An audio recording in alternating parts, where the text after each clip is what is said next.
लेकिन Su-33 और Tu-95 की स्ट्रेटेजिक इंपॉर्टेंस आने वाले समय में भी बनी रहेगी। हो सकता है कि Su-33 को आने वाले समय में MiG-29K या फिर नेवलाइज्ड Su-57 जैसे नए मॉडल से रिप्लेस किया जाए, जिससे रशिया को ज्यादा एडवांस टेक्नोलॉजी और बेहतर कम्बैट कैपेबिलिटीज मिलेंगी। लेकिन फिलहाल Su-33 रशिया की नेवल एयर पावर का एक इम्पॉर्टेंट सिंबल बना रहेगा। इसी तरह Tu-95 को भविष्य में PAK-DA जैसे मॉडर्न बॉम्बर्स रिप्लेस कर सकते हैं, लेकिन इसकी लेगेसी एक लॉन्ग रेंज न्यूक्लियर डिटरेंट के तौर पर हमेशा याद रखी जाएगी। जैसे जैसे रशिया अपनी मिलिट्री को मॉडर्नाइज कर रहा है, ये एयरक्राफ्ट्स उसकी मिलिट्री स्ट्रैटेजी के कोर एलिमेंट्स बने रहेंगे, जिससे रशिया ग्लोबल एरियल वॉरफेयर में अपनी डोमिनेंस बनाए रख सके। Su-33 और Tu-95 एक स्ट्रैटेजिक कॉम्बिनेशन Su-33 का Tu-95 को एस्कॉर्ट करना रशिया की मिलिट्री स्ट्रैटेजी में बदलाव को दिखाता है। यह साफ करता है कि आज के हॉस्टाइल ग्लोबल एनवायरनमेंट में लॉन्ग रेंज एविएशन एसेट्स को प्रोटेक्ट करना कितना जरूरी हो गया है।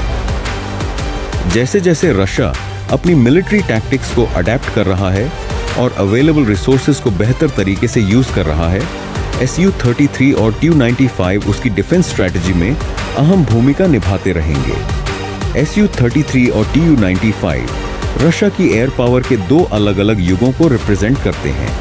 एक नेवल फाइटर जो एयरक्राफ्ट कैरियर्स के लिए बना है, और दूसरा एक स्ट्रैटेजिक बॉम्बर जो न्यूक्लियर डिटरेंस के लिए डिजाइन किया गया है।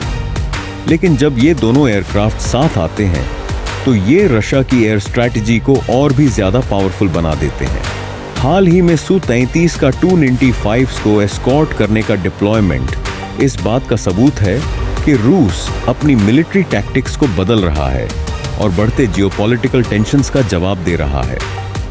दुनिया इस पर करीब से नजर रख रही है, लेकिन एक बात क्लियर है, रशिया की एयरफोर्स आज भी ग्लोबल मिलिट्री स्ट्रैटेजी का एक इंपॉर्टेंट हिस्सा है। लेकिन आगे क्या होगा? Su-33 और Tu-99 का भविष्य क्या होगा? इसका जवाब तो सिर्फ टाइम ही दे सकता है। आपका सपोर्ट हमारे लिए जरूरी है। आज हमने रशिया के दो लेजेंडरी एयरक्राफ्ट्स सुखोई Su-33 और तुपोलेव Tu-95 की हिस्ट्री, कैपेबिलिटीज और स्ट्रैटेजिक इंपॉर्टेंस को एक्सप्लोर किया। लेकिन अभी और भी बहुत कुछ जानने और समझने को है। अगर आपको यह वीडियो इंफॉर्मेटिव और इंटरेस्टिंग लगा तो लाइक और सब्सक्राइब जरूर करें। इससे आपको फ्यूचर में आने वाले हमारे सभी in depth military analysis videos की अपडेट्स मिलती रहेंगी। हम ग्लोबल मिलिट्री फोर्सेस और उनकी इवॉल्विंग स्ट्रैटेजीज को आसान भाषा में एक्सप्लेन करते हैं। आपकी राय हमारे लिए बहुत इंपॉर्टेंट है। नीचे कमेंट्स में बताइए कि आप Su-33 और Tu-99 की फ्यूचर रोल को कैसे देखते हैं। क्या कोई और एयरक्राफ्ट या मिलिट्री टॉपिक है जिस पर आप डिटेल्ड एनालिसिस चाहते हैं? हमें बताइए, हम आपके लिए बेस्ट कंटेंट लाने की कोशिश करेंगे। Thank you for watching. मिलते हैं अगले वीडियो में एक नए और रोमांचक सैन्य विषय के साथ।